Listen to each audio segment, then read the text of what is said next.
Disclaimer: the video you're about to see is made to criticize YouTube and its wrongdoings.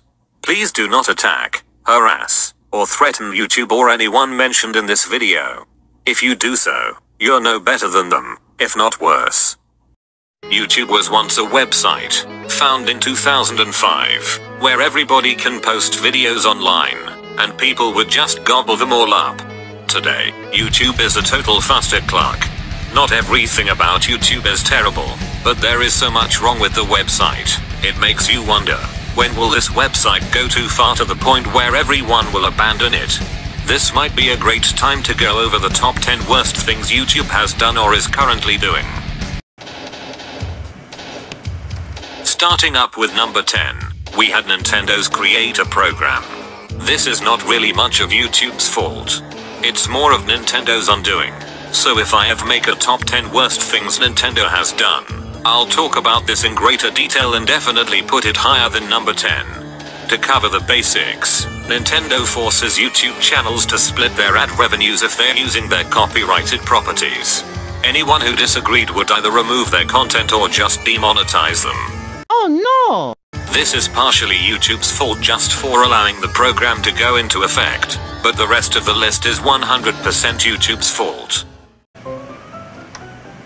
Number 9, including ads that are over a minute long. I know advertisements are important for making profits, but ads that are over a minute long are just excessive. Nobody is ever gonna watch the entire ad, except maybe an exciting movie trailer, but we are more likely to skip these ads than not. You may even come across an hour-long ad, probably even longer. I have to wonder, who would sit through 60 minutes of advertising crap? This may seem like a mild complaint, and that's because it is, man. That being said, the list is gonna get worse from here on out.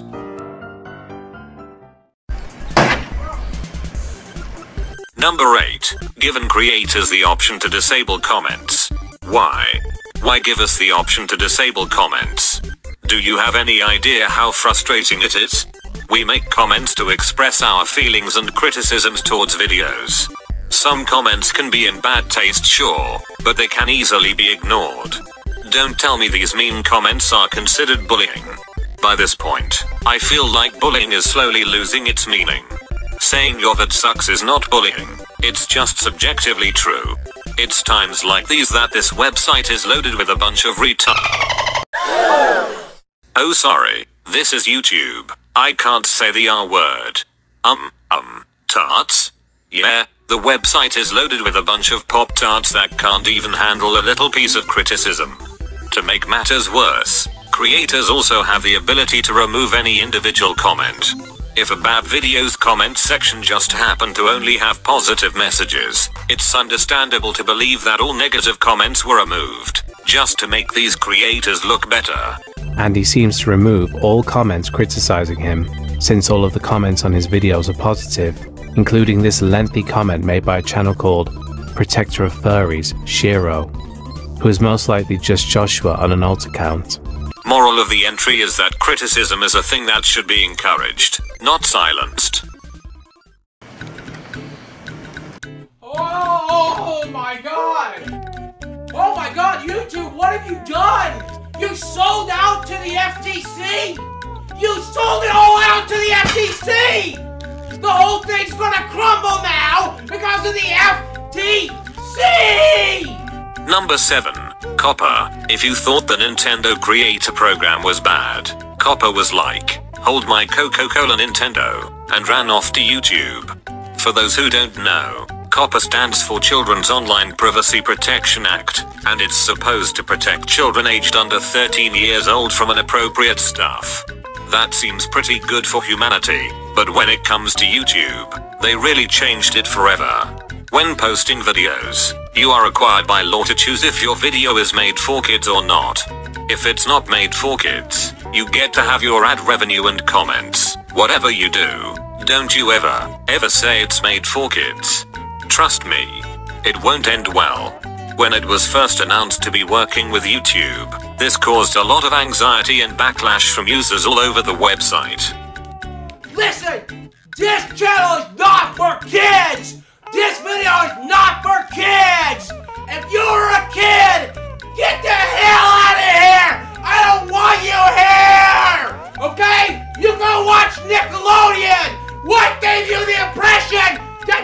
a kid's channel! A $40,000 fine for having a lightsaber? For having Star Wars stuff?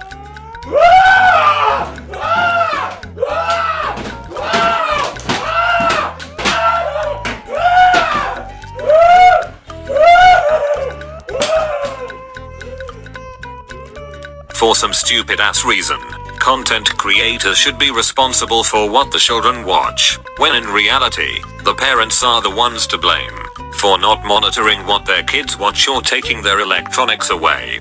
It seems like Copper hasn't really affected my subscribe channels, but I fear what the future will be like.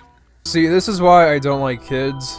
They're smelly and gross, and they're really loud. All jokes aside, this is 100% on the parents. If you don't want your kid to watch something that might be harmful, then do your job as a parent and take responsibility. It's not our fucking problem, or at least it shouldn't be. I shouldn't have to censor myself because Karen's too busy humping the pool man instead of monitoring little Jimmy, okay? I make content for anyone to see, and if your child stumbles upon, well then tough titties. You should have been watching that kid. Number 6. YouTube Heroes. Unlike Nintendo and Copper, YouTube itself created a program that gets dumber the more you know about its controversy.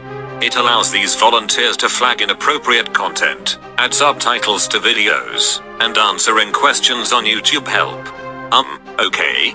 This seems like an innocent program. Why is it on this list then? Because there's one tiny thing we the community were concerned about. How exactly do these volunteers define inappropriate? If a video offends someone personally, even by a little bit, they would flag that video as inappropriate. This would potentially lead to false strikes and channel takedowns. The video that introduced Heroes received more dislikes than you could imagine. Sometime later, YouTube modified the video with a different choice of words because people misunderstood Heroes, but it was too late. The damage was already done. Just a classic case of a company having an idea and teaching it or telling it to us in such a way that's very confusing and doesn't really make clear what it is, so I'm gonna have to add a dislike. Oh, I'm not signed in because I had to go on the Wayback Machine to even find this one because YouTube was so embarrassed by it, they took it down. Ever since I watched Angry Joe's reaction to this vid, I never heard about Heroes again. Mass flag videos? How about you give your current moderators the tool that they need? Go behind the scenes. Basically lick YouTube's butthole, spend money at their workshops and video calls, contact YouTube staff, shit that should already be there. Test new features. Another program down the crapper.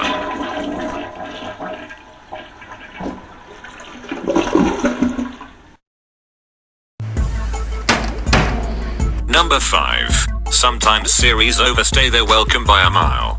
Look no further than the YouTube Rewind decalogy. Every year, YouTube releases a rewind video during the entire 2010s decade using references that occurred during these years. Many viewers considered the 2018 one as the worst of all. Yeah. Rewind 2018 still remains as the most disliked video to this day with almost 20 million dislikes. Damn! I mean, just look at the difference between first and second place. Not one, but 2 Rewind videos are on this list of the most disliked videos. Rewind 2019 is currently in 6th place, with 9.5 million dislikes. I have not fully watched any of them, but I bet all of the other ones are really much better and I am not gonna bother because I have my reasons. Number 4. Unskippable 15-second ads. Don't you hate it when that happens? You're watching a video minding your own business and then all of a sudden, an ad abruptly appears. That's already bad enough, but it gets worse. You realize that one or both ads you see are unskippable. Can't skip this, and can't skip that. Sometimes there'll be ads on vids that are like 15 seconds long. A lot of tiny videos are memes, but are they worth it after watching these irrelevant ads? No. These ads are also quite obnoxious. 90% of the time, the ads I see are either US Army, Verizon, Walmart, or Airbnb, all of them unskippable. Some of these ads you see are just weird, like that one real cost ad that I watched too many times. Talk to him, and it's like, oh, ew.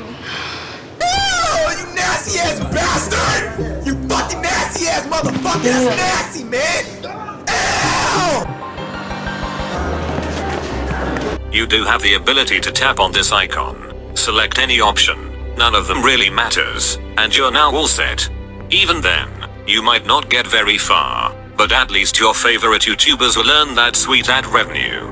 But unfortunately, the same can apply to these exploitative, awful YouTubers, such as the Royalty Family, where they monetized this video, a video where they talk about their dog who sadly passed away. Doing this is such a dick move. Using a pet's death as an excuse to get views and money. We've got to have money. The whole monetization system could easily be abused. When greedy people put so many ads in their vids, I could go on all day discussing how pointless these advertisements are, but I must push forward to the top 3. Now I have to warn you that these final entries aren't just horrible, they're also downright stupid.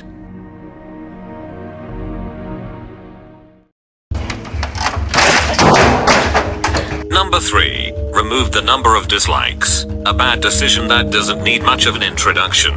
This brings us back to the whole, you should not censor criticism, kind of thing. Say if you click on a video, not knowing if the video is great or garbage, so you're basically going in blindfolded. Without the blindfold, you see the number of likes but you see nothing on the dislikes.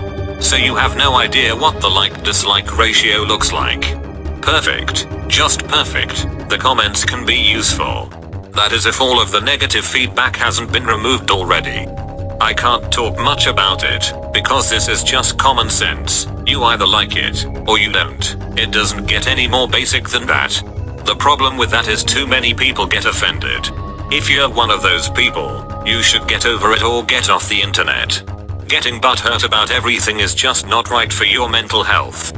I heard that there is a way to look at the dislikes by downloading this app. Here's the thing though, I shouldn't have to download extra shit just to see the dislikes. This is something you should see from the get-go. Just bring back the dislikes, YouTube. Number 2. This video is popular. It's an issue I have not dealt with personally, but allow me to read these 3 sentences. This video is popular. Due to limited creator history, we're limiting the number of viewers. Subscribe to this channel to help this creator reach a broader audience. What? What the fuck? Not to brag, but I have well over 400 subscribers, and my most viewed video sits at over 81,000 views. Something like this could easily be affected by this BS. Hardly anyone would subscribe to my channel, meaning that if one of my vids reach too many views, the video will be blocked, just because I don't have enough subs to get this many views. So please subscribe to my channel. I want to have a money-making career by becoming a content creator. Also, like this video and follow me on these social media platforms. Okay, on to number 1.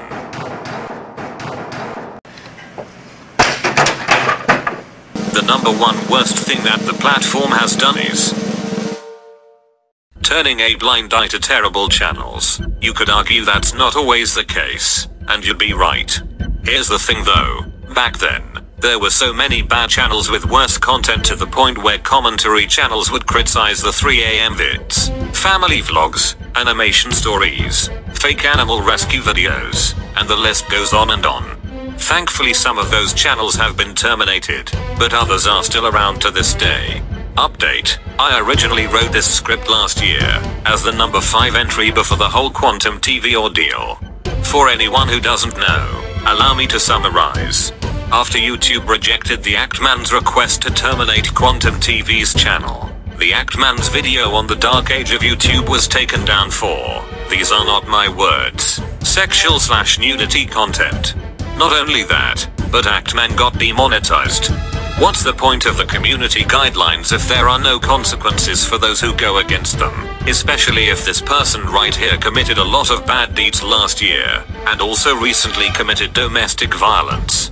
I'll give you another example. According to Savax's video, 11 of the worst YouTubers, Savax stated that Nick Crowley once got punished just for calling out the cruelty caused by these disgusting, manipulative, disheartening fake animal rescue channels. Many people have criticized YouTube for failing to remove the channels that are still up and actually punishing those who were trying to expose these people. Nick Crowley's last video on the fake animal rescue channels was age restricted before YouTube did anything about the channels he exposed. If YouTube continues to turn a blind eye to these channels, more and more animals are going to suffer and die. Also, that these sick individuals can make money. There are most likely many other examples out there, so the point I'm trying to make is that the enforcement of the guidelines is more confusing than it needs to be. The platform doesn't even follow its own rules. Could YouTube be any more hypocritical? It blows my mind. It's like, what were they thinking? There are two options. The smart thing to do is enforce the guidelines the way it should be. The dumb choice is throw away these guidelines, and let the bad guys get away with anything and punish the good guys. Which is it? Realizing how this problem is more serious than I originally anticipated, this was immediately brought down to the #1 worst thing YouTube has done or is currently doing. Part of me doesn't think the platform could get any worse, but the rest of myself feels like an all-new low is yet to come. There'll be a time where we all post something like #boycott YouTube, but until then, we better enjoy the current state of the platform before it dives even further. While YouTube has its crappy moments, I never wanted to hate YouTube. It had limitless potential since its birth, until there were times like these that make you scream. I know it seems like the website is beyond repair, but as long as we stay strong, YouTube will eventually get a wake-up call. I hope you enjoyed this video. Let me know what you think is the absolute worst thing YouTube has done in the comments below. Like, subscribe and follow me on these social media platforms.